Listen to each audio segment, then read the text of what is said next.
isolated being right now. This is true. But in this time frame, at this moment, it is not true. It is true over here in this time location.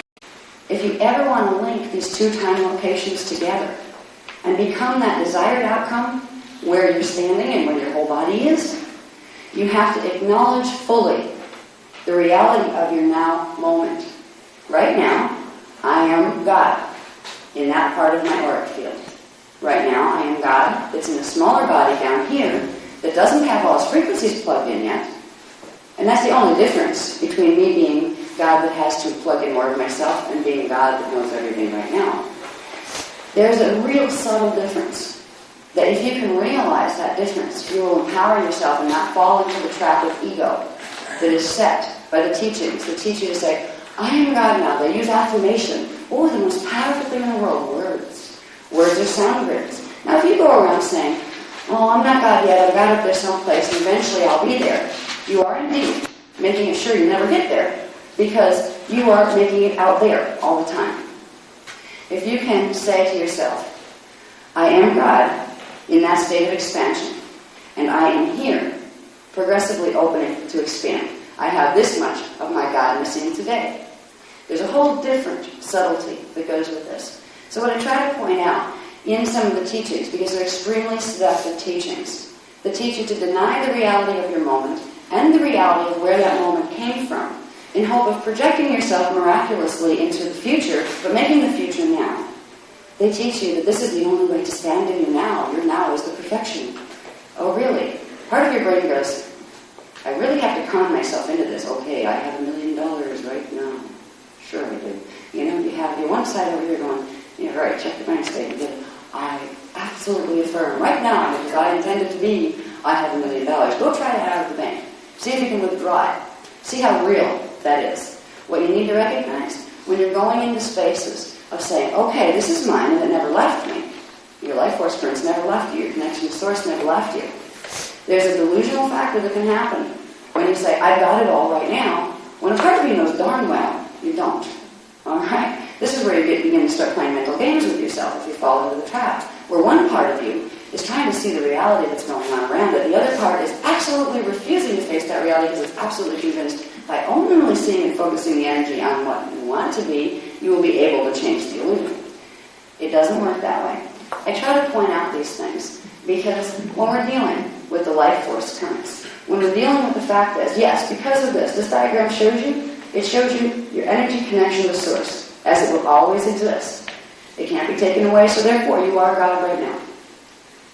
But if these frequencies are not activated in your planetary shield, if you go to a planet that doesn't have these frequencies activated, you're not going to be able to be God fully on that planet, because that planet isn't expressing fully yet as God.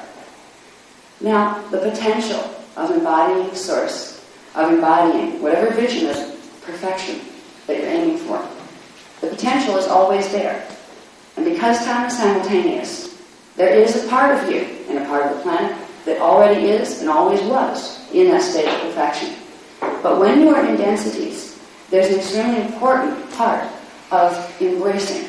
Now, Christ consciousness, avatar consciousness, which means integrating not just your Kathara, these frequencies too, it's into the place where it acknowledges the fullness of the reality that's around it, acknowledges that it's a hologram that is projected out by a certain level of frequency in which certain beliefs were held, and it acknowledges that the rest of self is just as real and just as perfect, that perfected self that's full in its full expression. They exist simultaneously. The challenge becomes to bring the two together in your moment. Because you can go around thinking, oh God, I'm perfect from now till eternity, which will give you excuses like, I don't need to learn that. Somewhere I already know that. Well, guess what? You don't know it either. And somewhere out there, the self that knows it is very happy that it does, because it's expressing at a higher level than you are right now.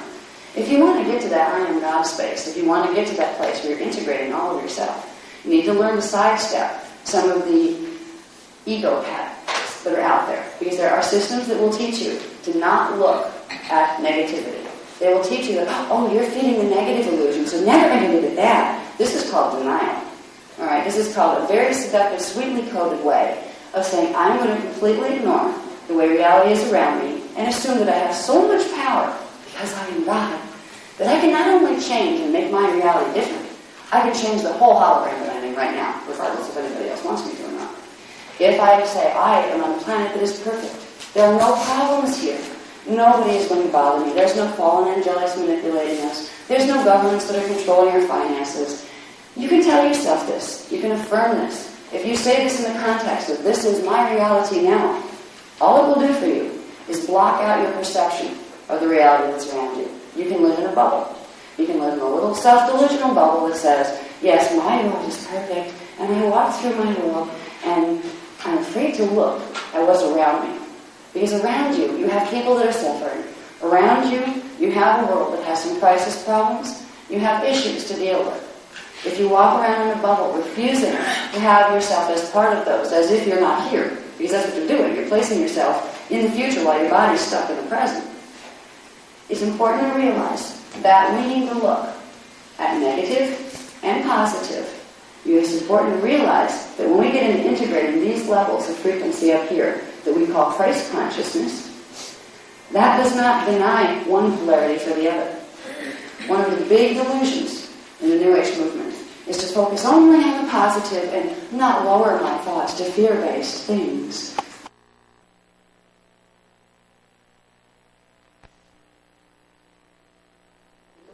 I only see the pure. I don't see all these things. Well, big help you are if you don't. You're not helping to heal a darn thing. And this is some of the stuff, and you're not helping to heal yourself either, because whether you like it or not, you're in this time frame. Some higher part of you put you here. You made the decision to be here, and you can be here in a bubble that is so afraid of encountering the negative that you will simply stay focused in a little, like, rosy-colored glasses la-la land, where you refuse to look at some of the things that could be perceived as negative. That's very difficult to do when you end up in a situation like what happened with Hitler, where you had the Jewish people in concentration camps living horrors. Do you think it would have helped them in that moment to say, I refuse to acknowledge this. I only focus my attention on positive things. I refuse to acknowledge that my body is being ripped apart and that my family is being killed. No, this is just a hologram that I'm not going to be a part of. Do you think it would have changed the mass drama around them? It might have helped a few individuals find a loophole till the next time. One of the things about reality and the way it works is we need to realize we have this I am God connection always, eternally with us. To evolve simply means to expand, to bring the rest of it in. But we are not islands unto ourselves. You can use mental affirmation all you want. You can use the positive statements only. You can refuse to say, well, this is an unpleasant characteristic, and right now, this is a limitation that's happening in my world or in this world. If you do not acknowledge right now the limitations that exist or the problems that exist, you will never ever get to the vision of where they don't. Because to fix a problem, you need to see it. Just like a cancer in the body. You can pretend you don't have cancer. You can refuse to acknowledge the fact that your body is getting sicker and sicker around you. Because cancer is not something you want in your reality. You're going to be in Christ consciousness. I know I can completely make this go away just because I will it to right now. And you go back to the doctor and you're still not getting the feedback you're hoping for. It's still there, and you're getting sicker and weaker, but you still affirm. Where is the dividing line between self-delusion, using words to create self-delusion, and using words instead to create self-awareness, where changes can be made to get to that desired outcome that you've been deluding yourself into thinking you have already? These are questions we need to ask. When we get into primal life force currents, it shows us this structure. If you accept the fact that this is a basic template of how the universe is structured and how your body and consciousness are structured, this shows you immediately that nobody can take your connection to God away from you. It shows you that yes, you are an embodiment of Source. You are a manifest expression of Source right now. What it doesn't show you, and it doesn't in any way support, that you are perfect now, have no more to expand, you have nothing more to do with yourself because you're perfect right now. This is an illusion that egos hold on to when they're most afraid that they're nothing. If you really not just believe that you're connected to God, but you know, you can walk around with both sides You can say, well, this is a pretty lousy, awful thing that's happening, and if you don't do something about it, it's going to feel worse, and it's going to be even worse. But do it without fear. I want you to understand that when we go into the process of spiritual integration, and we begin to bring in these higher currents, there's a whole level of growing up that's associated with it. For a long time on this planet, we have been coddled in certain ways. Coddled by people who appointed themselves as our adoptive parents, who pretended and that they were so concerned for our well-being that we were treated like precious little children that weren't allowed to know about this or this, not the big way. We were kept in a little cage of consciousness, and we were fed information to allow us to enjoy the sensual pleasures and to make some kind of rudimentary relationship with that higher power, whatever it might be. But what we weren't given was what was ours to begin with, which was the grown-up knowledge about when you're dealing with a system of dimensionalization. It implies one thing, first of all, to create light, to create these primal light fields out here, not just in relation to your body, but in relation to the universe. It required the polarity, or separating, electromagnetic separation of force. It's the creation of electromagnetism. Now, in these primal sound fields, they are not electromagnetic because they are not polarized. What they are is called an omnipolar. It contains the potential for polarization within a whole. So it's almost like a three-way polarization, but it's not separate. The units of energy here are cohesive. They're eternally stationed there. They don't have a lifespan or a death span. It is a field of vibration that is formed of consciousness. Now, this means it's aware. When you're dealing with the primal sound fields, you're dealing with beings. Part of your being is in the sound fields, just like it's in the rest. When we become aware of the fact that we're dealing with all these levels of self and all these levels of the universe, we have to recognize that when we go from sound, which is our eternal self as individuation before we expand into the fullness of Source, to get even down here, to become a light form, requires that you polarize a part of your being, a part of your consciousness, a part of the units or scalar waves that your consciousness is composed of. To create a scalar wave, you have to polarize a unipolar wave. It is a simple, stationary vibration of energy. To get it to turn to light, you need to turn it into two that oppose each other to create refraction. Refraction creates light. Refraction of sound frequencies or vibrations bouncing off each other that create certain geometrical relationships to each other is how light is created. There's very specific geometrical relationships to these refraction of energy particle patterns that happens way up here that creates the primal light fields. If you're down here and you're deciding, I am going to be God now because I remember that I can be, if you fail to recognize that there's a polarity that takes place all the way up there, and you simply say, in my godness, I refuse to accept the fact that the other half of the universe exists. Do you think you're going to enter Christ consciousness up here? When this polarity starts to go back into its oneness, both polarities have to be integrated. We need to understand this if we're going to bring both sides in. In the New Age movement right now, one of the things that are happening is people are being taught to focus all of their energy on only the good things. They won't get lower level thoughts. They won't let lower level emotions process through their bodies because they're above that now. Where might that energy be going?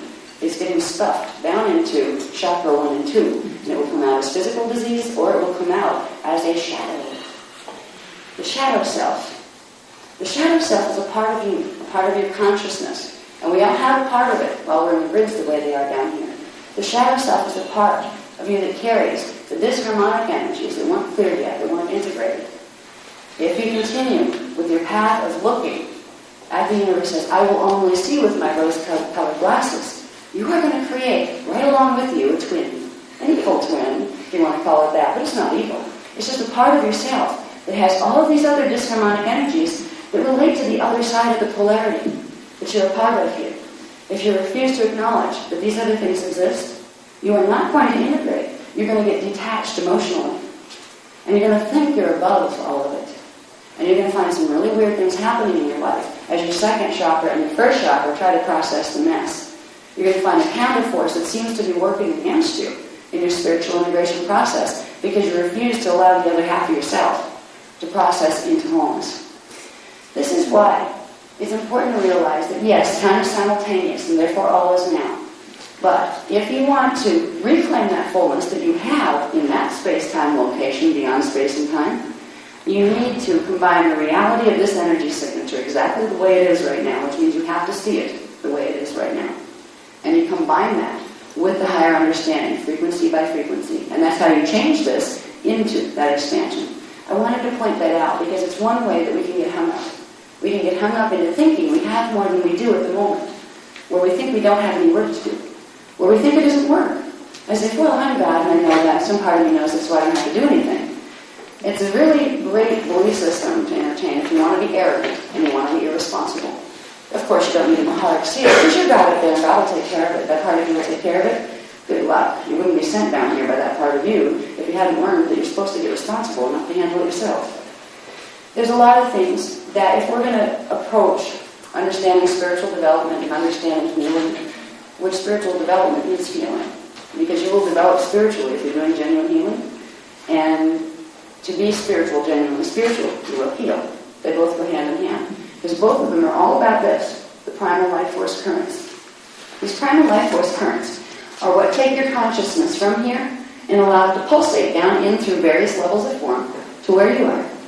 The planet is sustained by that, the plants on the planet, the life forms on the planet, even bacteria are sustained by that same process. The process happens through Merkaba mechanics that are all connected to the rest of the things we've been studying. But it's helpful to know if you want to make it easy to realize that what connects you to the part of you that is and always will be God is a stream of energy. And if that stream of energy gets blocked, let's say if only these currents are allowed to process down here, yes, you are still God there, right? And you're still an avatar here, and you're still an oversoul here, you're still a soul here. But you're not processing any of those. So what are you down here? You feel cut off from everything. You walk around, you see a three-dimensional world, you don't know where you came from or why you came. It kind of describes the condition most people are on the planet right now. The awakening that's happening, that's partially has to do with the New Age movement, is the fact that these frequencies are beginning to come in. So people are starting to wake up. What does wake up mean? It means starting to get this awareness to come into the body, which completely changes the way you look at down here. We're going through an awakening process. There are slow ways to awaken and there are fast ways to awaken. And there are ways that awaken that will take you into fulfilling your Christos potential and becoming the avatar you have the potential to expand into. And there are ways to awaken that will allow you to hold more consciousness and frequency, but they will not allow you to integrate the levels, which means you won't be able to pull them all together, to go to D12 and to transmute into the higher light fields. This is the difference between a Christos path and an anti-Christos path. An antichrist, as far as that word in the Bible, has come to mean, oh, big bad evil one, right? Really what it means, because we don't teach evil in that sense, except for evil is lived, spelled backwards. It takes you backwards from eternal life. L-I-V-E-U-D-I-L. It's just a reversal. So we don't go pointing fingers at this is evil, that is evil, stay away from that. Evil is going to get you. It's not about that. What it's about is learning to become more and more alive by bringing more and more of your godness in, by activating more and more of the frequencies that connect you to the rest of yourself. And this is what we're doing. This is what the whole planet is moving through a cycle of doing right now. And even if you don't want to do it, you're going to be forced to do it because you're going to come onto this planet during this cycle. It's kind of, well, what if I don't want to play? Well, your soul's going to have a choice. Either keep you here and force you to play or leave, because the collective is playing this game now. This is the game here. And it's a game from a higher level, but it's not a game when you're in the middle of it. It's very serious, because here, if you happen to run your body into a wall with a car, it's going to go splat. It's going to hurt. And it's probably going to kill it if it's too hard that you hit. There is a difference between recognizing your hologram and saying, well, I'm just in a dreamscape, so that means I could probably fly if I tried to walk off a building and flap my arms, right? I wouldn't suggest trying it. Not until you have mastered these currents in your body. Because if you've mastered those currents, meaning you've fully activated them, your DNA is holding them, and you hold those levels of consciousness, you would know how to interact with your body vibration to where you could indeed walk off a building and just float. But until you integrate these frequencies and the DNA that goes with it, your body's not going to respond that way, no matter how much your mind wants to force it to. This is why it's important to learn the mechanics of what you're composed of, and the mechanics of how energy works to get you into expansion. What most people on the planet are working to do right now is go from here, which is, we have dimension 1, 2, 3. This would also be strands 1, 2, 3. These are the frequencies that are processing through most people's biology right now. Some have a little bit more. They get to 3.5, which would be about half of the fourth dimensional frequencies.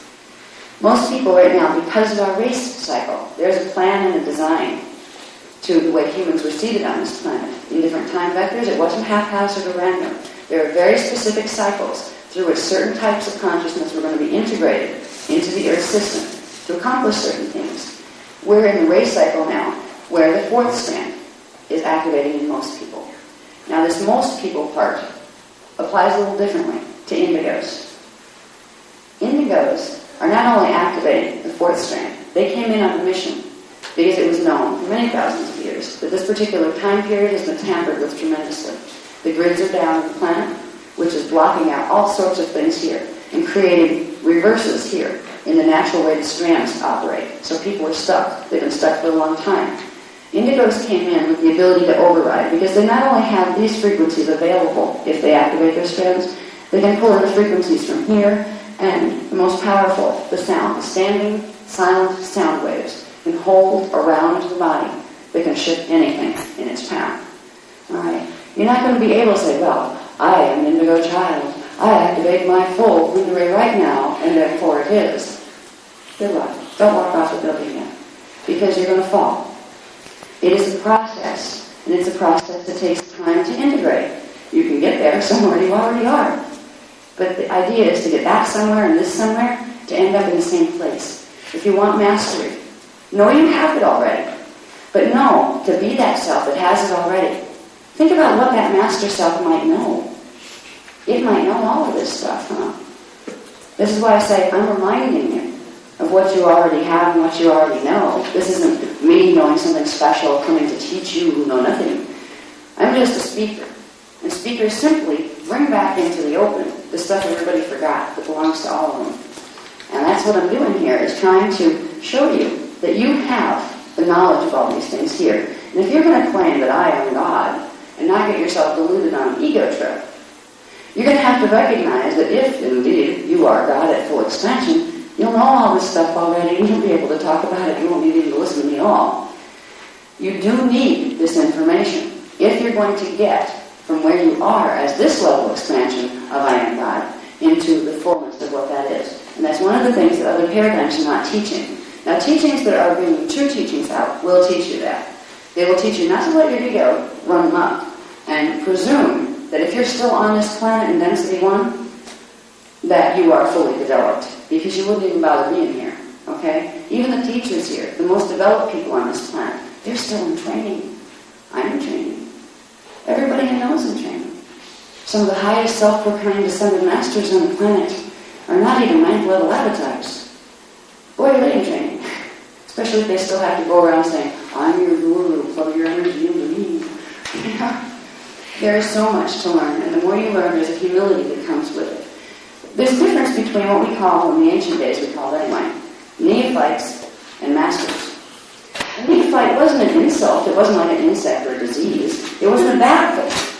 It was the same concept of saying kindergarten versus master's degree in college, and a big space in between the two. They were great neophytes. These are the people that would come into the initiation schools to begin learning or relearning what they forgot from ancient times.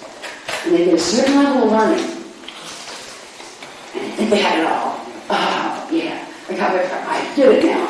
And then they do this thing. You can see the spiritual etiquette, and you can always tell a neophyte by this, God bless them. Neophytes are lovely people. They have a heart for it. They have a memory inside that wants to burst forth and take them into mastery. But they get a little tripped up along the way.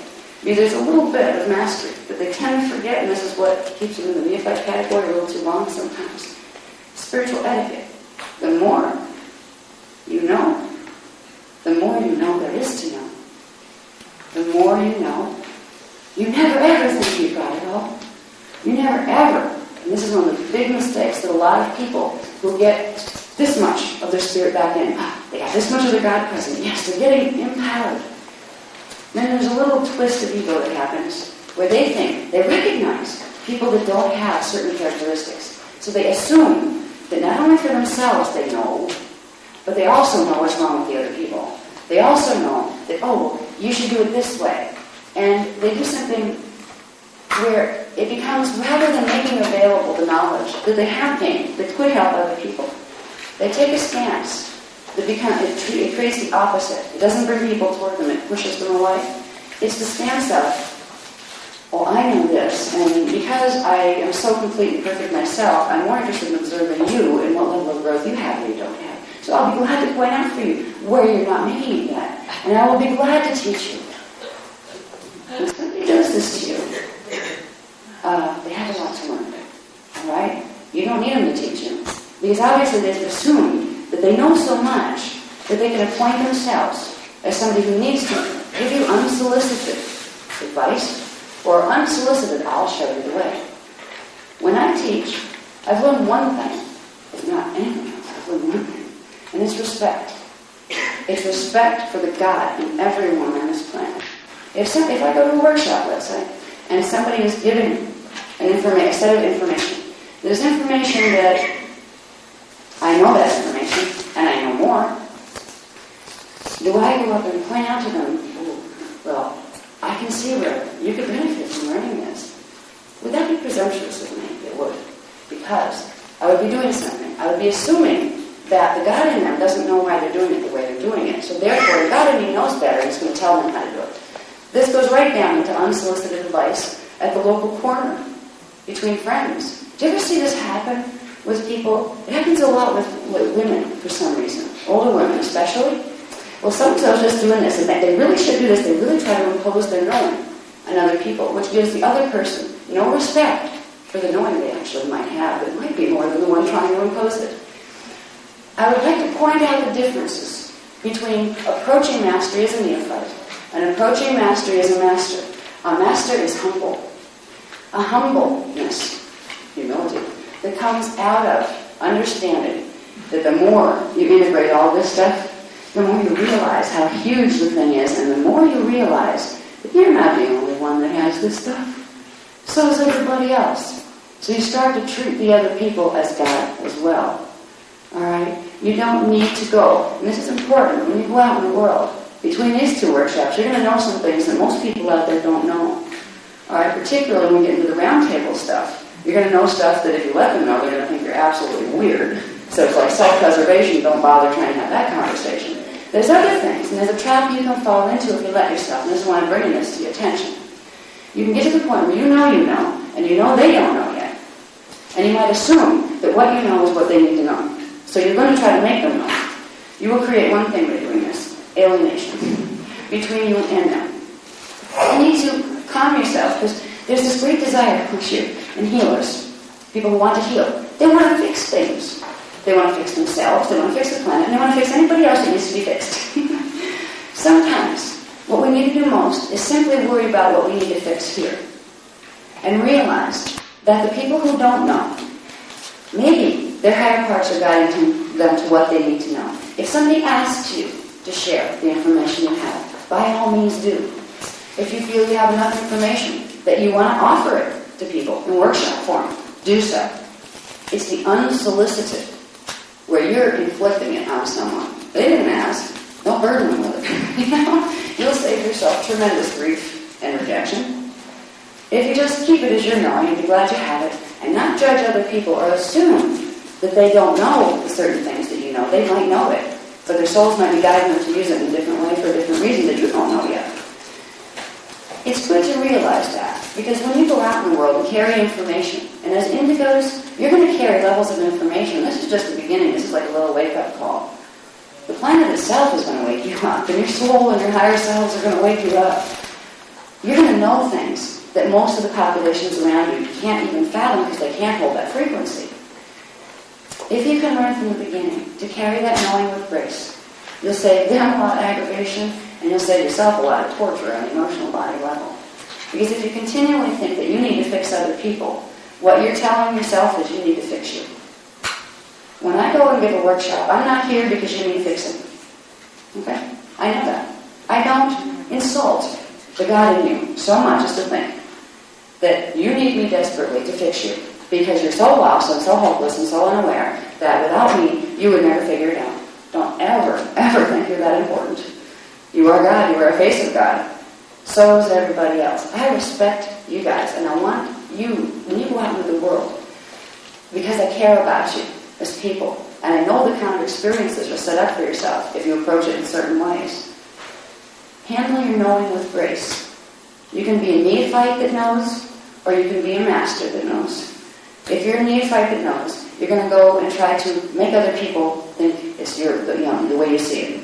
You're going to find a lot of people rejecting you because of it, and you're going to feel really sad because eventually not going to have anybody that wants to talk to you, except the little groups of New Age people here and there that might want to hear it. Right?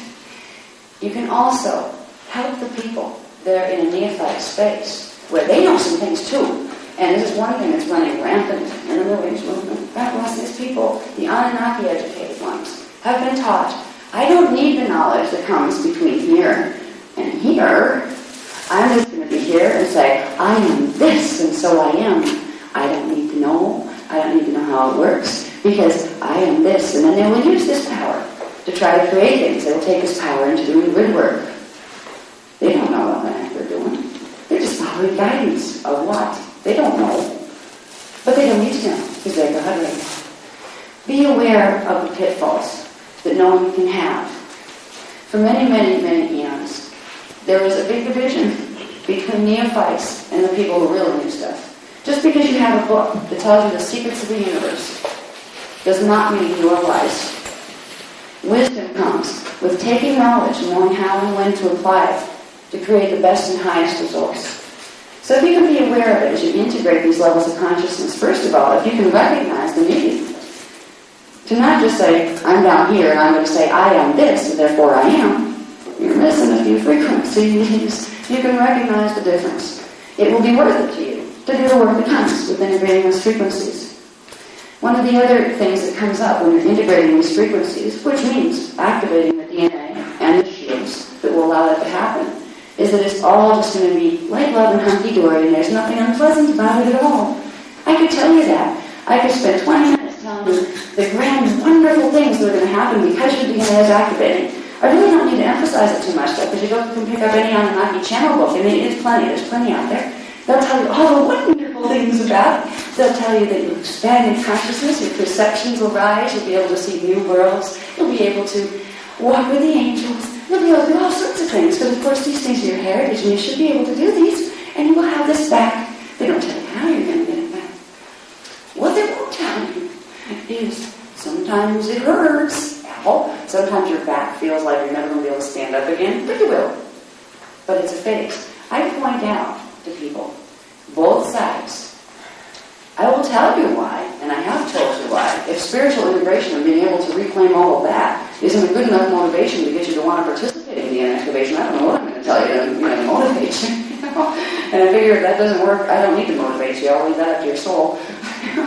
But I'm not going to lie to you and tell you that it's all sweet, hunky-dory stuff that you're not going to have growing processes to go with it. It's not to be afraid of. But if I led you into, okay, let's do these Kundalini activations, they're going to begin to activate your DNA template on a rapid level, which is going to bring your higher consciousness in faster. These things are true. It will do this. If I told you those things without saying yes, and when you start to turn on the lights in the body, the lights have been off for a long time, the body's going to grow, and it's going to shift, and then it's going to go out, and it's going to have good days, and it's going to have days that don't feel so great. But it's worth moving through. I would like you to understand, not just from me, but when you go out there, and I really hope you go out there and explore everybody's ascension teachings. Go for it. Find out what they're teaching, because you'll get little bits of knowledge from everywhere. If it's a Draconian program, if it's an Anunnaki program, find out what little secrets to the universe they know. It might be a piece you need. But don't fall for the sugar coating that tells you that if you want to get from point A to B, you don't have to do anything to get there. That it's going to be just like that snap poof fairy godmother makes it happen, and there's no growing pains. Because there are growing pains that are involved with it. And if you start to realize this, and you start start to have really a cycle of where you're just really yucky. Your body's not feeling good. Start doing a Mahara Seal, for example. Now, Mahara Seal brings D12 frequency, your divine blueprint, back into your body, repeatedly resetting it until it starts to take hold. What if you happen to have a lot of miasms and yuck stuck in that pattern? Do you think it's just going to evaporate like that, or do you think there might be a purging process? These are the questions you need to ask. I have had people say, oh, well, I used the Mahara Shield, and I had a couple bad days where I didn't feel good, so I figured it wasn't good for me. Excuse me, the gook that's trying to get out of your system, it wasn't good for you. You need to be aware when you go into these things that there are elements of disharmonic energy that are in you because you're on this planet. When you start to integrate higher consciousness and the frequencies of it, you're going to get rid of these. It doesn't have to be a hard getting rid of process. But sometimes it isn't a pleasant one either. I'm trying to prepare people for what it means to become a grown-up. Neophytes live in a land where everything is beautiful, where everything is perfect and lovely, and nothing bad ever happens, especially them.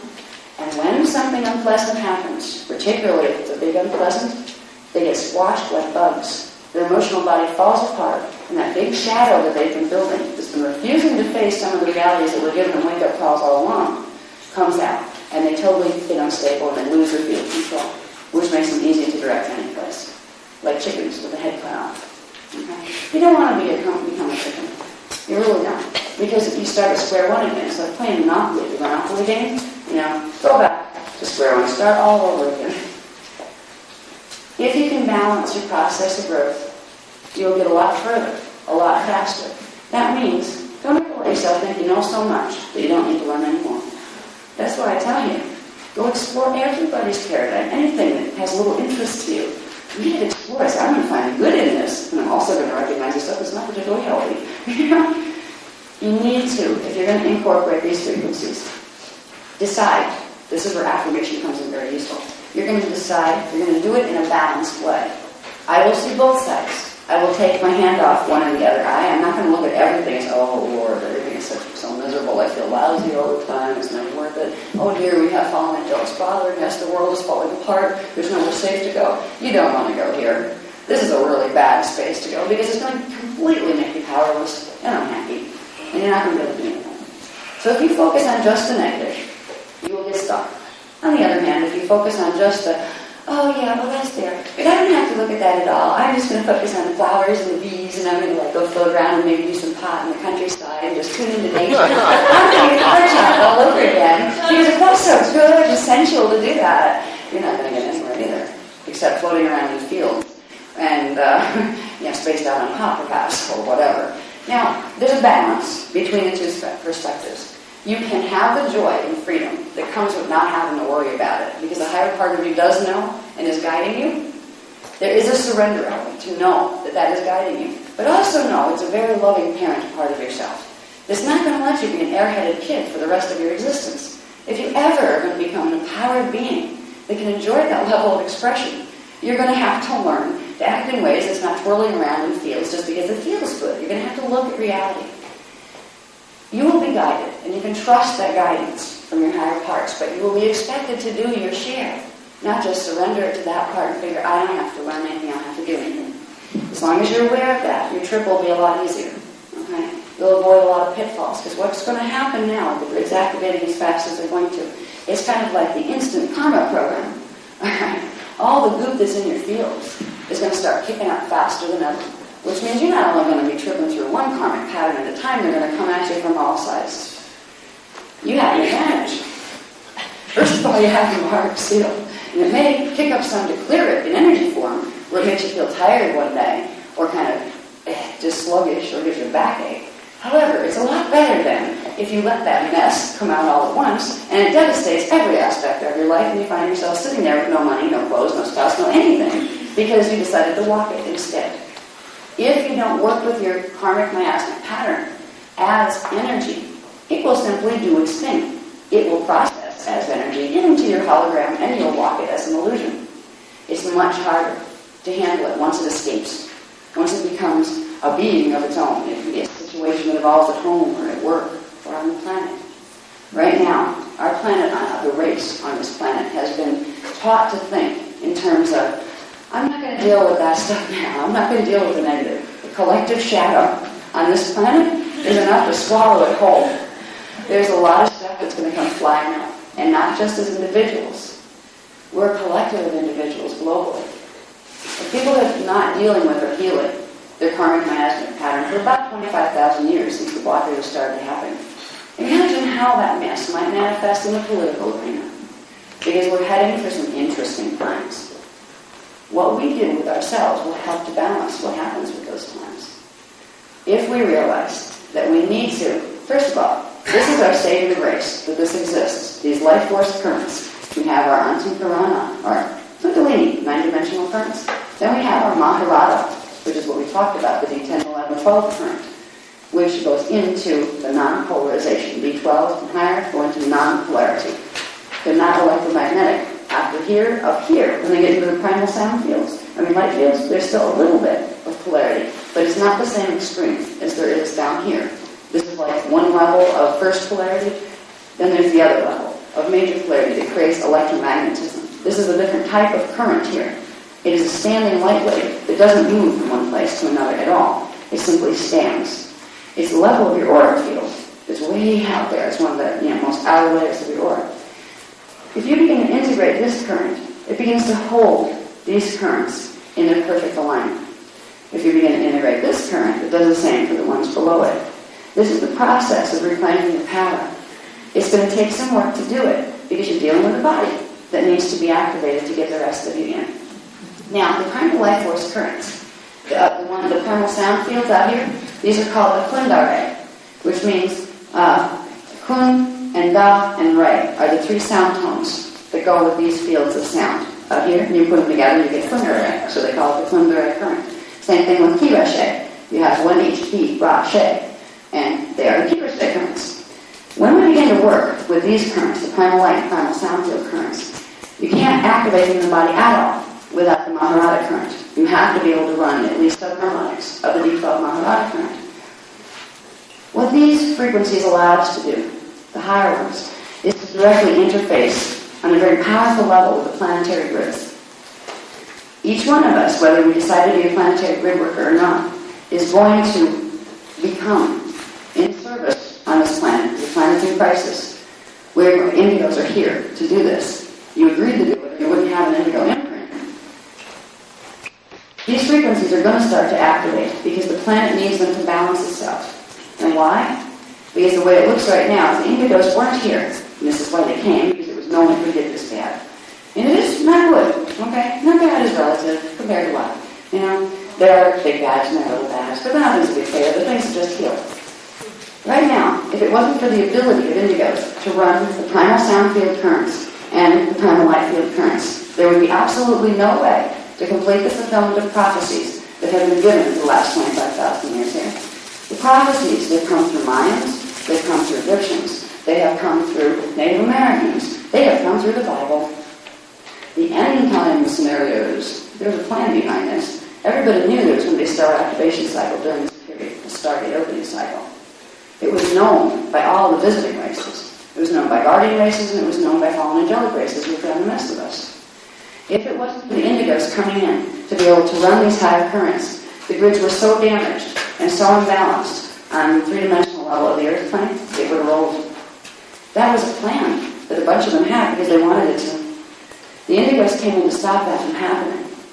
They came in to run the frequencies of the primal light and sound currents through the Maharata, because in that way the grids could be very rapidly restored.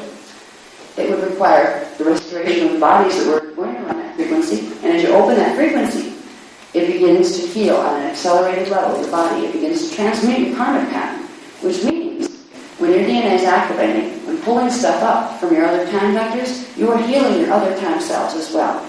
But what it doesn't mean is you have to turn your life into a mess to do it.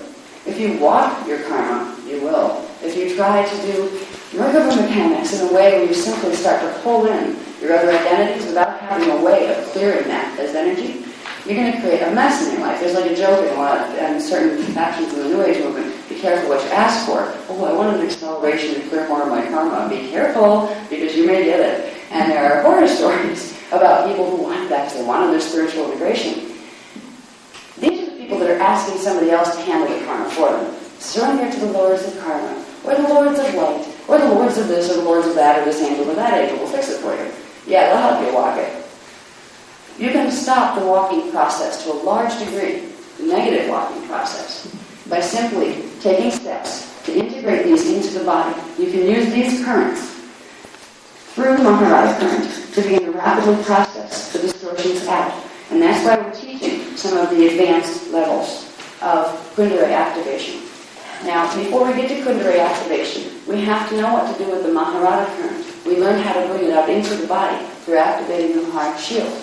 But there's something else that we need to learn to do too. And this gets into Merkaba mechanics. Let me see if I can find the next diagram. Okay, first of all, there's one thing I want to point out. So I'm going to show you how something fits in the Kathara grid. I'm going to show you the names of these levels of the sound field. They call this the triadic level, this the polaric level, and this the ekatic level. If source is out here, the ekatic level is the closest to source, the first expansion from source going in. This would be the next going in. This would be the next going in. So as far as your process of ascension, your fullest expansion would be ekatic. Now, they call these, and the primal sound fields that go with them, flames. Because they are standing energy fields. They don't extinguish ever. They simply exist. Always will. And it's the way, it is the foundation that creation takes place within. These are considered the flame tones. These are considered the flames because they are standing fields of light. And they're not just flat fields of light or like little squares of light. They have a shape. They're spheres of light, one within the other. And it's interesting the way these are structured. Okay? You would think that D15 out here would be the ekatic, because that's the most powerful one, right? There's actually, these have to do with expansion and contraction. If you're ascending, you expand out into here, right? Then you have to contract to get into the next level and to expand. So actually, the ekatic is the last thing you'll pass through. D13, you'll go to D15 first as you're expanding back into contraction. You'll go to here, then you'll go to D13. And that's when you can go back to D8 now. So, the lineup here, where we have the blue flame at D13 frequency, you have the gold flame at D14 frequency, and the violet flame at D15 frequency. Understanding the flames is important, because they have something to do with your body, with your Kathara within the body. I'm going to show you a diagram here that shows that. But if we go to the next page, 215, page 215.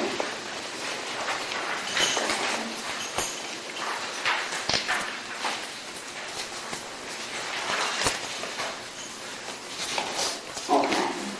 Now here we have the embodied Kathara grid that we're familiar with. Now what these things are, roaming down with embodied Kathara grids. When you begin, when you fully activate your Maharada current that allows the primal light field currents, those flames, to begin to plug in. Now, if you have an indigo imprint, you could actually hold in body those flames. If you have a D12 imprint, you can hold subharmonics of those flames, but not the whole frequency pattern. What happens when those flames, the Trinity flame, they call it, when it activates in the body, it means you've begun to be able to pull some degree, either a small degree or an indigo can pull a large degree, of the primal light field currents here, and they cross through each other. The gold flame, the D14 frequency, will come down the main vertical current when it activates in the body. You'll have the blue flame, the D13 frequency, which will be the last to come in, will come down this way from Kathara Center 12, through 9 through 6, cross over at 5, go over to 4, come down to 2, and down to 1. And these anchor into your Maharic shield.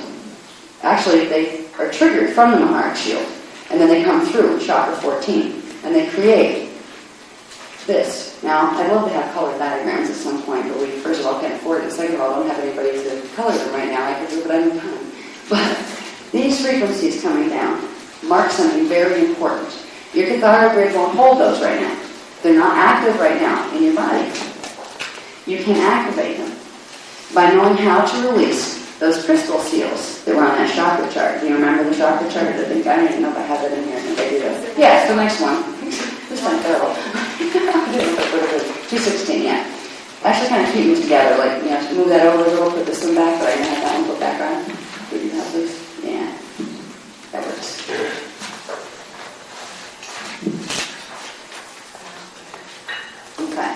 talked about crystal seals. They're these guys.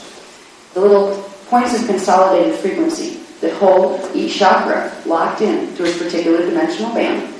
And they hold sets of chakras separate from each other as well. You have seed crystal seals that are at the center of each of these, then star crystal seals.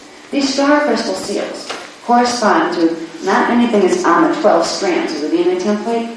These are codes between the strands that allow for something called DNA strand braiding to occur, where actually you can fulfill the activation of 2 strands, and then the double helix of that strand becomes one and binds with the next double helix of the strand coming up from it. They're called fire codes, DNA fire codes, and these crystal seals correspond to the DNA fire codes. The DNA fire codes and the crystal seals are what regulate whether or not you're going to get higher frequency current coming into the body.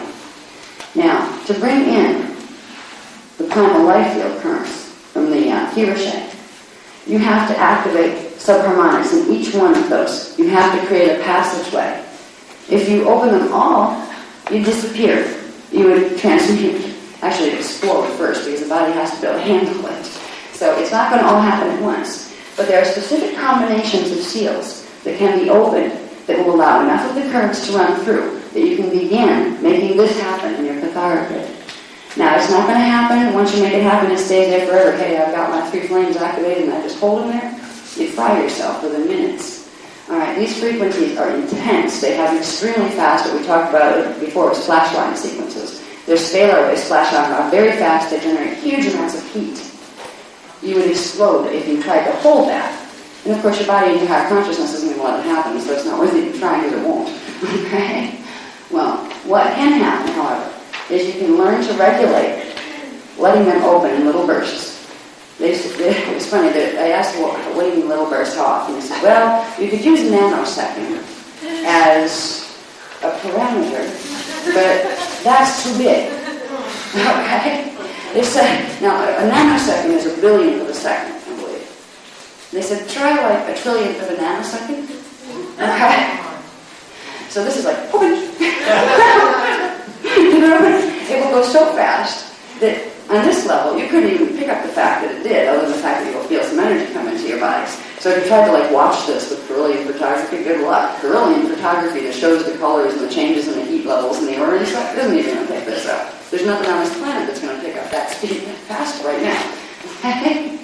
So what we will be able to get, and this starts with the Maharada current, because the Maharada, remember, is running from your heart shield up through here to your 14th chakra. Okay? That's your carrier wave that will allow these others to come down and enter into the body. They will come through with little tiny bursts of activation in the DNA strand template, where those fire codes between the DNA strands and where these crystal seals will, just for a second, burst open and allow little bits of this to happen. So it will be as if this whole thing flashed down in your body, but just for a trillionth of a nanosecond. But you just got fed a huge amount of current when that happened.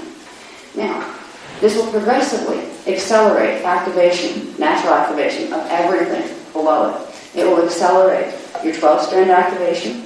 As an indigo, you need to activate your 12 strands before you even have to worry about the ones in the higher scale. Now, there are certain techniques that are used to get these seals to temporarily open. That's when we get into the Master's Kundalini activations. What a Kundalini activation is, and that's a word that's thrown around a lot in the New Age and the Old Age movements. It used to be in the Hindu texts, the ancient Hindu Sanskrit texts.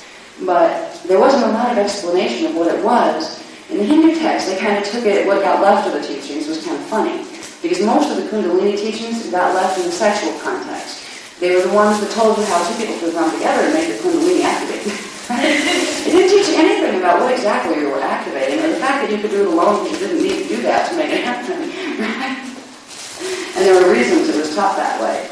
That was not, let's say, a pure teaching that was coming from higher places. It was taking a truth of pure teachings that, yes, when you come together as a couple that way, you do activate Kundalini. But if you do that without knowing about your Maharada or how to protect your fields, you both open your fields like a feeding ground to the astral level. This is why those teachings were given. So things can attach themselves and feed energy off you because you're making lots of Kundalini energy.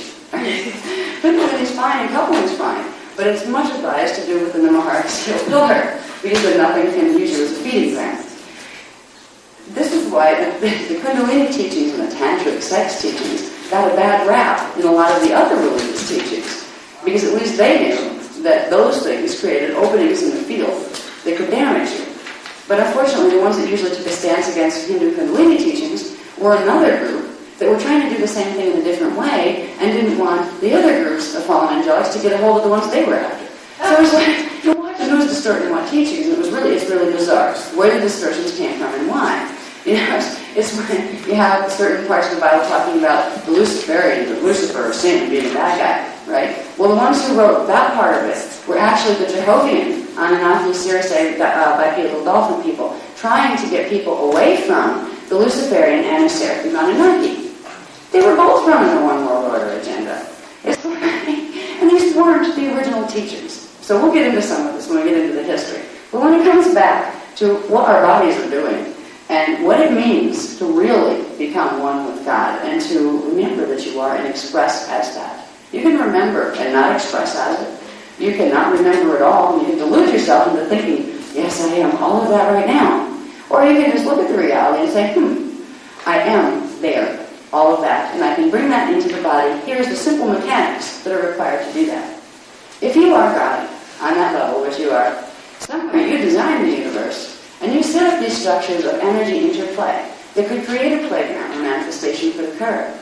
You created the laws of physics in the first place, as God, the collective God, did. You need to use that framework.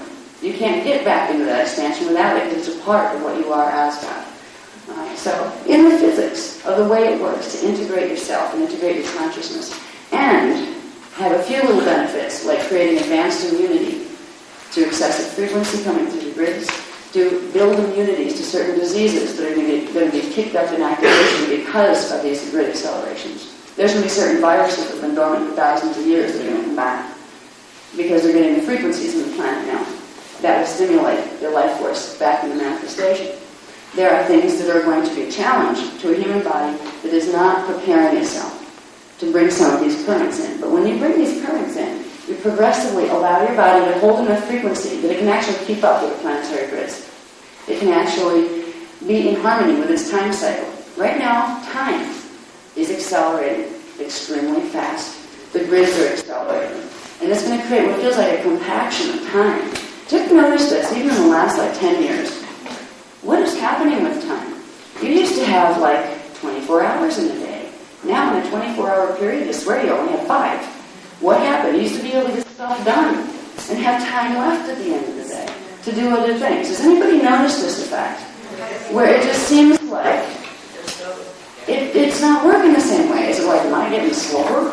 Why does it take me this long to get this done? Why does it seem like my 9 to 5 job is now 9 to 10, but it really isn't? There's a fatigue level that's happening to our bodies too, because our bodies are responding to the fact that time is accelerating. What is time? Time is the rhythm of the pulsation of scalar waves in the planetary grid.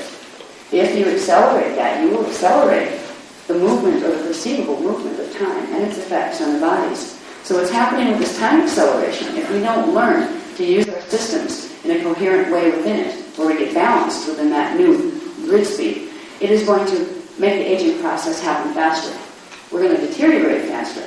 We're going to become overly fatigued by the frequency coming at us. It's going to affect people that aren't indigos even more rapidly than people that are. But you can do things to prevent this, especially indigos. If we can create a balance as indigos within ourselves, get a whole group of us to a point where we're holding the frequencies that the planet is holding, it will spread through the human morphogenetic field, through the race, species template, and it will stimulate the other people that aren't working directly with their DNA. Give them a platform, like that rub to sustain from the heart shields that I told you about the other day that we kind of project under to help people hold that field. We will help them hold the field. So it isn't a hopeless situation, but it would be really, really naive of me, either naive or directly manipulative, if I knew these things and I didn't point out to you what's happening. If I were to say, we're going into ascension cycle, it's going to be so fun, we're all going to accelerate, time's going to move faster, and there's going to be a wonderful new age of awakening all at the end of this. If I just left you with that, you would have a right to be extremely upset with me when you started to notice that a whole bunch of yucky things were coming up. If it's so great, then why is it so feel so yucky? What if I tell you that the planetary grids are accelerating? There's things you can do with your body to help your body adjust to that. And every body that helps themselves will help the mass, will help the collective of the human species. That would be telling you the truth. And that's what I'm telling you. It may require some work. You might have to learn something. God forbid. You know, in this day and age, a lot of people are taught in the spiritual traditions, you don't need to worry your little head about that. Oh, that's just mental body stuff. You're spiritual now. You're beyond the need to know that. Yeah, right. Did you ever try to integrate those higher parts of yourself while you block that center? That's your mental body center, okay? Your third Kathara center. If you don't integrate the higher frequencies into that, if you don't get what's going on, just say, oh, I'm going to make that somebody else's responsibility. I don't have to learn. You're going to create a big black spot in the middle of that. All right? Your beliefs themselves are going to keep locked in to your third Kathara center, your third strand, your mental body level of the auric field, and all that stuff. You're going to create a blockage of energy.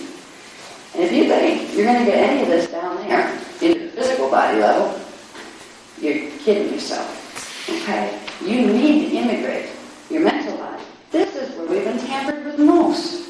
We've been taught ideas about the way reality works, about what our relationship to God is, about what we need to know and what we don't need to know. Oh, we don't need to know those sacred mechanics that manipulate us once we know.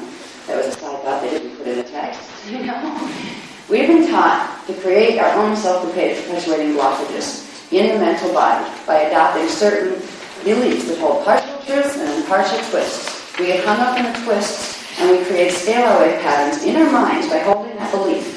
And it goes into the body corresponding to the frequency that is coming in on. If we're holding it in the mind, in the conscious mind here, it is a three-dimensional pattern. It'll go into the three-dimensional frequency band, which will go into your third Kathara center, your third axiotonal line, your third everything, your chakra. You will get all of those programs messed up because you held a certain belief. This is why belief reprogramming is extremely useful. Okay, there are certain elements of healing where they focus on reprogramming beliefs. They also focus on using words carefully. And words you have to be real careful with. Because they're like silent tigers that can come up and bite you if you don't realize the power of them. But they can also be your best friend. If you go around and give yourself affirmations that deny the negative all day long, well, you'll create a nice little bubble around yourself where you don't see what's going to come up and nail you from behind. You're going to get flattened from behind. You just don't know. Your shadow's going to come up and say, I don't think so. But it's not yet. No, you'll be floating around for a while. It'll happen. Language is going to be a very important tool in clearing this center. And if you can realize that our minds have been affected by every false idea we've been fed for the last 25,000 years or more, there's a lot of gook left in there, a lot of gook. And that gook will transmit itself down. If you have a pattern in the third Kathara center, that pattern will replicate itself down here and down here. This is why what we choose to believe with our minds will affect everything. Now, if we choose to only believe, you can choose to not believe anything I say, which is fine, that's your prerogative. I don't hold anything against you if you don't believe me. You can choose to say, well, I refuse to acknowledge, or I'm not going to believe a belief system that says there's fallen angels trying to mess with the planetary grids. Okay, you will put that pattern here.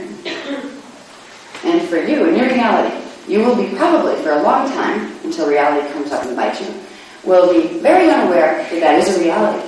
And that some people are becoming aware of that reality and doing something about it. First of all, you have no responsibility to deal with it at all, because to you refuse to make it real. However, what it's not acknowledging is the fact that the planet has a Kathara grid like this too. Okay? There are fallen angelics coming in. They are messing with this. Huge amounts of people on the planet have a completely different pattern there. And you're on this planet, and that other pattern that has to do with the reality of the way it is here is going to be a part of your pattern whether you choose to believe it or not. So you can say, I won't believe that's real. But if it happens to be a real thing that you're refusing to believe, you'll create one little black spot here that says, I refuse to believe. And the other little black spot here, coming from the mess that's actually happening that you're refusing to believe, you create an extra polarity within yourself and tie yourself up in more knots. Much easier to say, okay, I acknowledge this black spot that's coming through the race karma, through the planetary grids. And I acknowledge I have the power to help heal this in me and in others. Then you become effective. So you got to realize that every thought you think goes into your third Kathara center.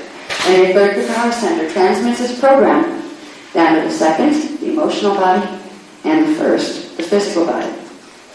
Now, emotional bodies are tricky, because right now there's so much repressed stuff in people's emotional bodies that their emotions tend to run the mental body.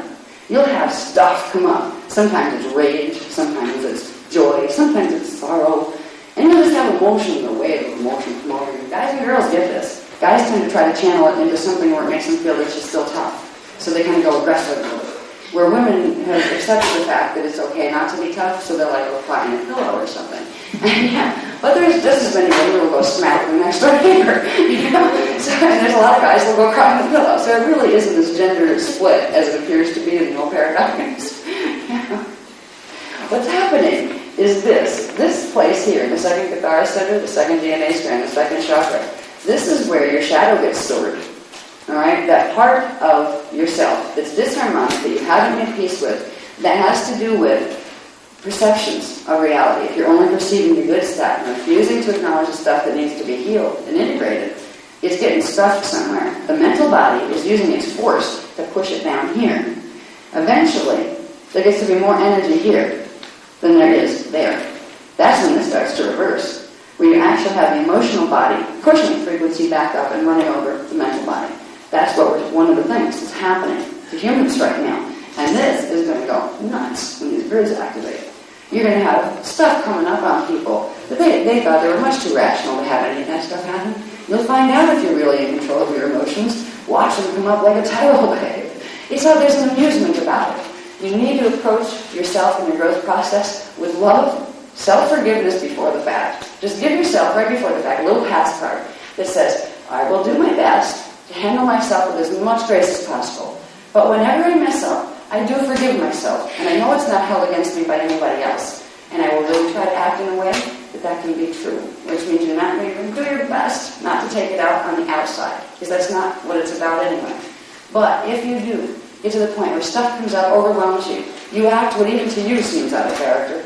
You know, just stuff comes up, you got really angry, blew up at somebody, and you can't go like kick the dog, you know, like, you love your dog, came in here, really bad day, the energy's building up, your emotional body comes up, and it comes at your foot, you know, and you happen to kick the dog across the room, and the poor dog is yelping and is limping for the next 3 days, and you're like, oh, shit, what did I do that? I must be losing my mind. What a horrible person I must be. Where did that come from? You know, then you might go, oh, maybe it's possession, maybe something came through me, maybe it did, but if you're using the hard seal, it didn't. What came through you was the disharmonic impulses coming up from the emotional body that took control of the neurological structure temporarily and expressed themselves in a way that your mental body would not approve of. And I shall choose to see, and I shall. The way reality really is, and I will seek the most effective way to handle myself.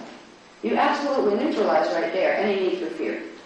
You say, I have the power to handle whatever it is. Therefore, I don't have to deny seeing anything about what it is. People that have a need to only see the positive of things are terribly frightened.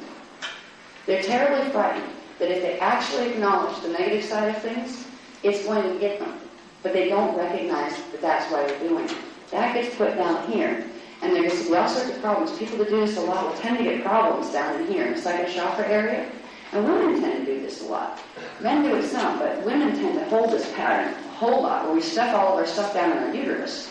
And it gives us a lot of problems sometimes. A lot of times it comes out as babies that carry that problem for us. And then we have children that act up and drive us crazy because we can't figure out what they're processing. They're processing part of what they picked up from us. You know? If we begin to take responsibility, both males and females, for our second Kathara center and our second chakra and our emotional body, and not be afraid of it, because it can be scary when that stuff comes up. All of a sudden, whatever rational level of self-possession you thought you had, that wave of emotion comes up, and you just get carried. It can take you into depression for 3 weeks. I mean, you can go and like chemically alter yourself and get on one of those drugs that I won't mention the manufacturer's name. But all that's doing is stuffing it back down here. It's making it worse. It can get you through tight spots so you don't go jump a bridge or something. But to use those types of making the emotion calm down as a way to stay functional will only create more and more of the shadow. Your shadow lives in Kathara Center 2. Your shadow is not your enemy. Your shadow is a part of you that desperately needs to be loved and integrated and embraced. Your shadow and your ego are closely related.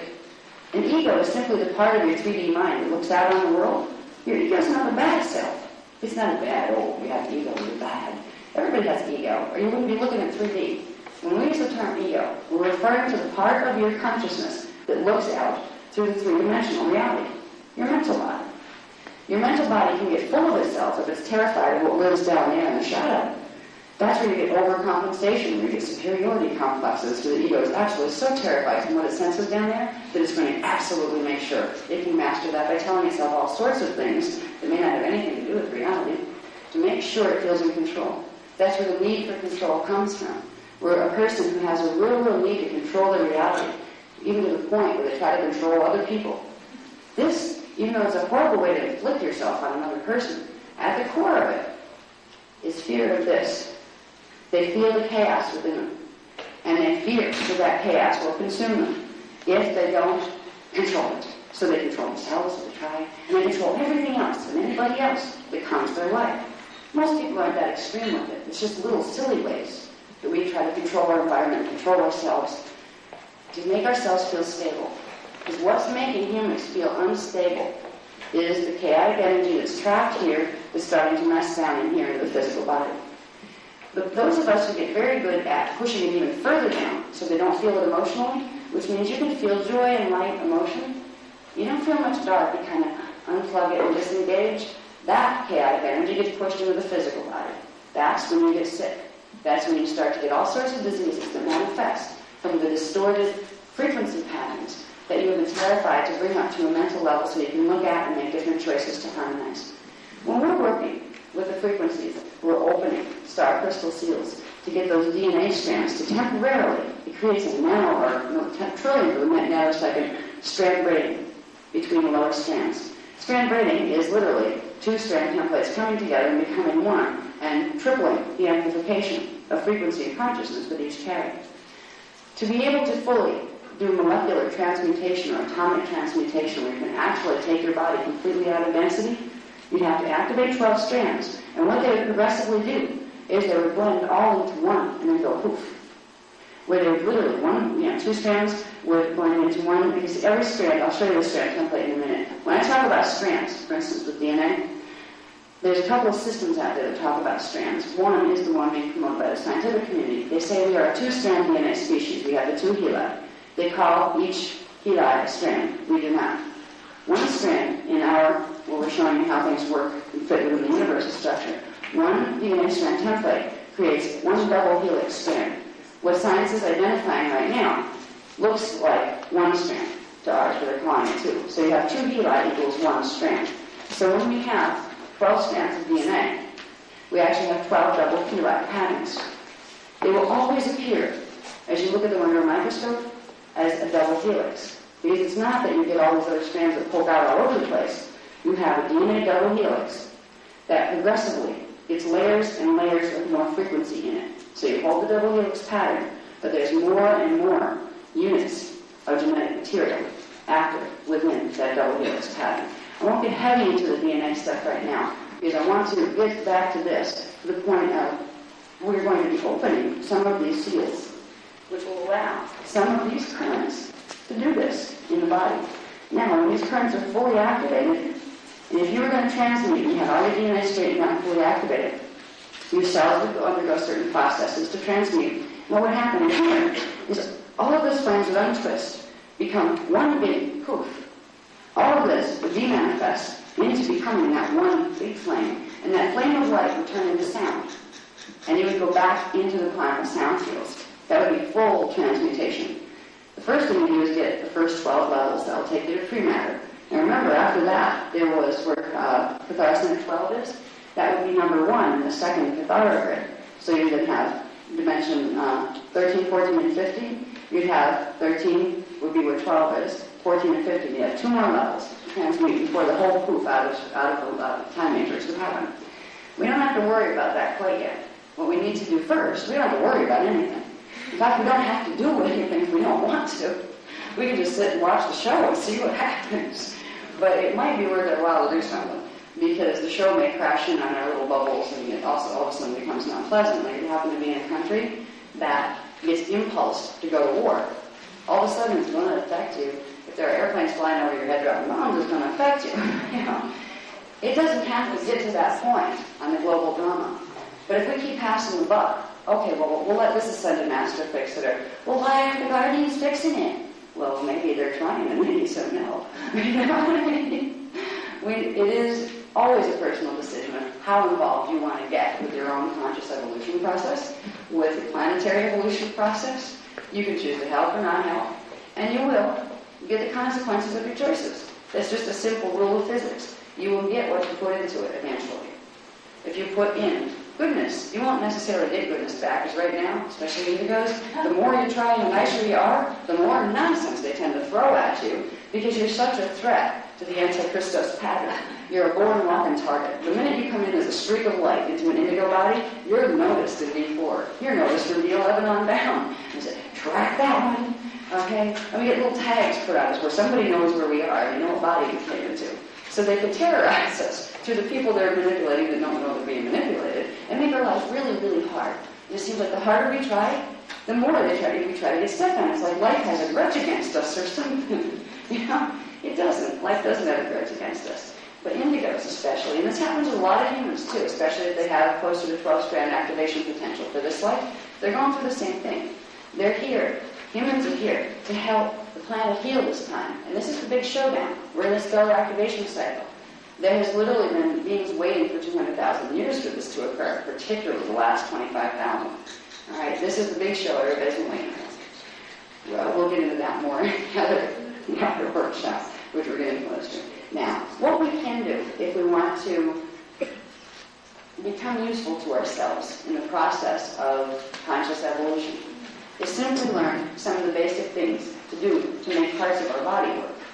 Now, this information that I'm presenting all through Kathara and some of this can be overwhelming to someone if they haven't had any exposure to working with their body parts. You're getting like information saturation with this stuff. This is not the neophyte course. It really isn't. This is the master's level course that usually, if there were time, we would take 12 years before we got up to integrating this level of data. There isn't the time left to do that. It's the crash course, because if the crash course isn't done to get some people functional enough to run round tables to help these planetary grids, there's not going to be anybody left here to give the full course to. And it's that serious.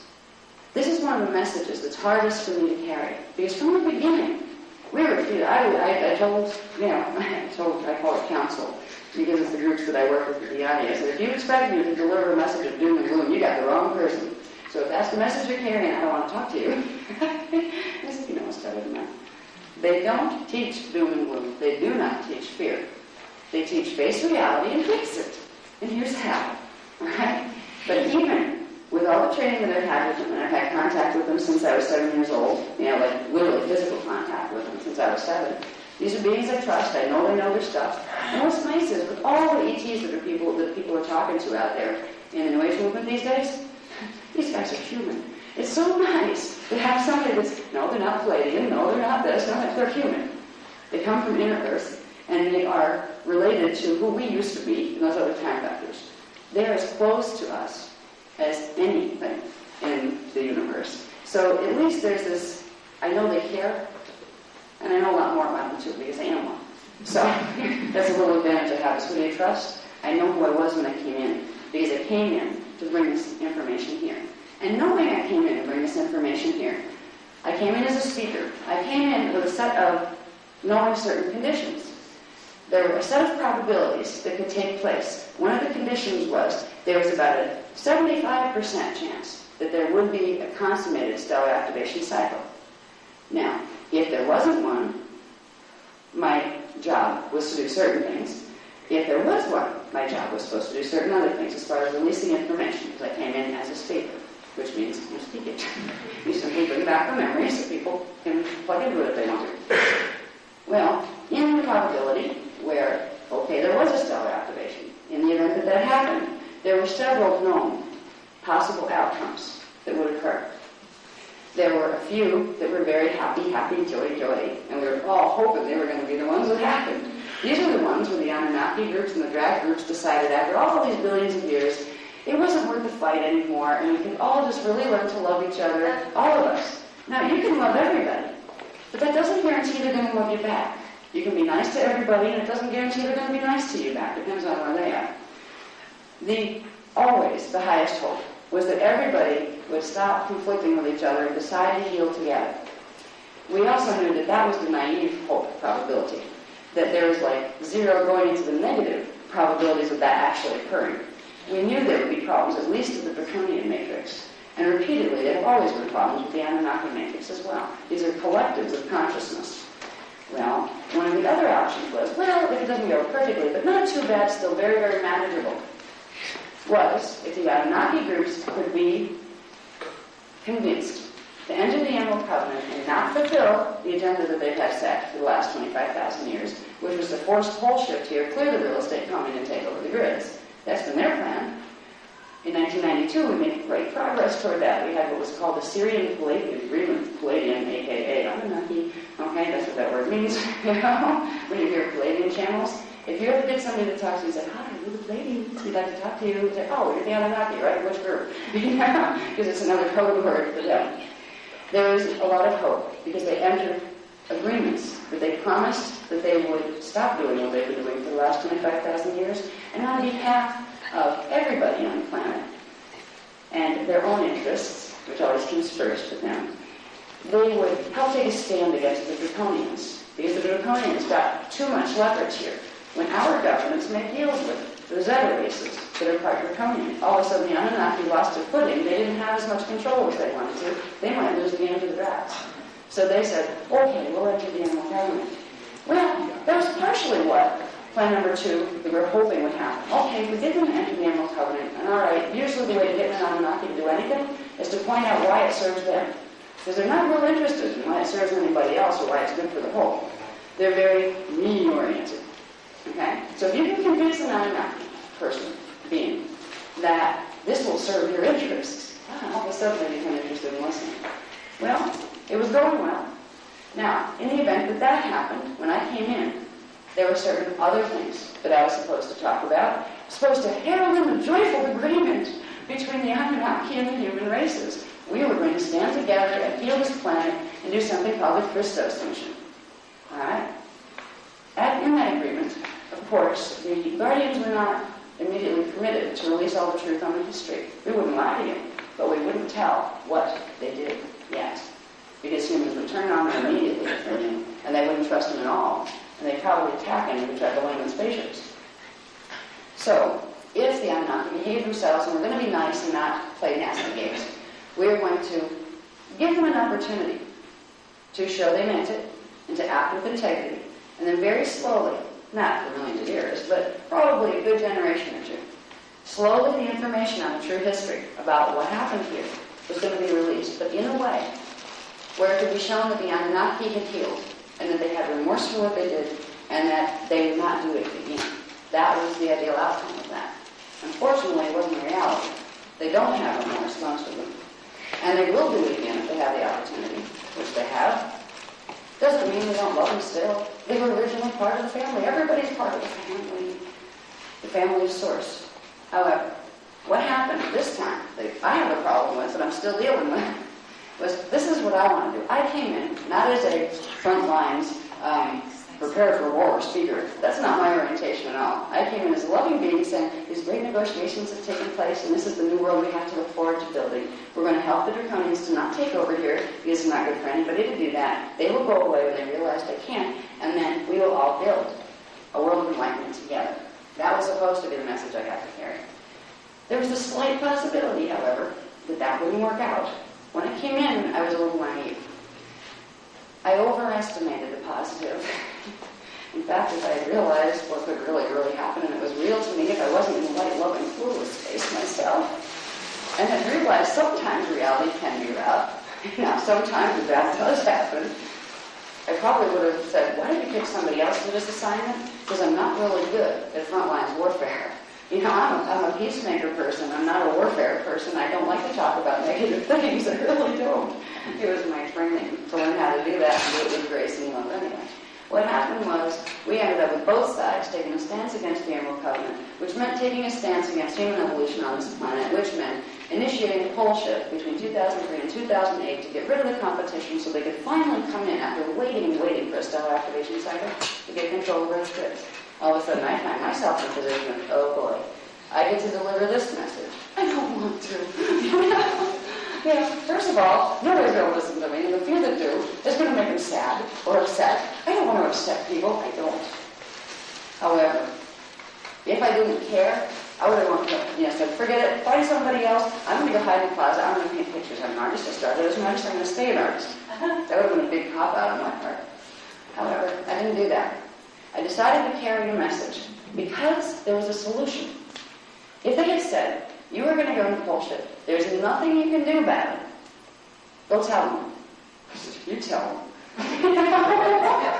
You come down with a space and tell them, I'm not telling you. If there's no way to fix it, don't expect me to be the harbinger of doom, because I'm not going to do it. Because personally, if it was that bad and there was nothing I could do about it, and there was going to be something dropped out of my head tomorrow that was going to squash me like a roach, I'd rather not know and enjoy my today. I would choose ignorance at that point if there was nothing I could do to stop the hammer blow. If I was going to get annihilated, which can't get totally annihilated anyway, it should just get transmuted to a different form. But if there was going to be something that happened so terrible and it was going to destroy me, this is how I feel about it. And there was nothing I could do except I had 24 hours to live for 2 years. If there was something I could do about it, I'd want to know immediately so I could start doing it to stop that from happening because it's not desirable. But if there's nothing I could do, let me be stupid. Let me not know. I can't fix it. And I don't want to spend the next 2 years fretting about it. I don't want to have my happiness stomped upon by an inevitable doom. So my deal was, I will continue to speak as long as there are solutions. But the moment there becomes no solutions, and it's going to get really bad here, and there's nothing that people can do to help themselves, you guys come down and tell them. I will do everything I can to prepare them for any option that comes in between. But I won't carry doom, and I won't. But I won't carry feather-headed lies either. Those little, everything's hunky-dory, somebody up there will take care of it, it's all divine right order. Divine right order can hurt sometimes, especially when it's a rebalancing of karmic patterns on a planetary race level. Yeah, it resets the divine right order, but boy, can it create some chaos in the meantime as it's doing it. We're in a situation where if we take responsibility and get excited about the fact that we can get ourselves back, if we were in the processes of doing that. Fear is useless. Fear is something that somebody who doesn't understand the connection to Source has. If you start to understand your connection, start to wake it up, you can walk through this mess fearless. But if you walk through a mess and think it's not a mess, if you walk through it with the blinders on like this, and you only see the roses and you stop to smell them, and you don't see the airplanes with bombs flying overhead, you better hope you got a guardian angel on your shoulder. You know? Not to mention the fact that if you came here with a healing contract, which indigos did, and in fact all humans did, if you came here as part of the team that was supposed to help this planet heal and become free, you're not being very responsible by choosing to be an airhead. And there's a lot of people who are making that choice, not for any reason except for the fact that it's easier and it's more fun. They don't have to exert their brain and learn something. They can go frolic in the park instead. We can still frolic in the park, but we're being asked to use our brains as well, and our bodies. We're being asked to learn what it means to use our bodies the right way in the right order. These seals, crystal seals, you can't see them under a microscope because they're created out of little tiny minute scalar waves. Now, if microscopes are more powerful, you would be able to identify these as rippling energy signatures that stayed in the same place and disappeared and reappeared. Right now, the closest they're coming are particles that they call muons. All right? And they still don't exactly know what they do. And I'm not going to get into atomic physics with this. But the closest thing to being able to identify any of the scalar realities that I talked about is going into the muon, subatomic particle basis. There's muons and there's a few other categories, and I don't even remember them. I wrote them down once, but they said, you don't need to do that. You're not talking to the physicists. If they want to know, let them take your book, compare it to their books, and let them figure it out. We'll talk to them. Good. It'll save me 20 years of having to learn a physicist's vocabulary, because I don't have it. And you know what? I don't need too much of it. Just enough to show the connections. Now, these things are part of your template, these crystal seals. They manifest on what's called the second level of the Kathara grid.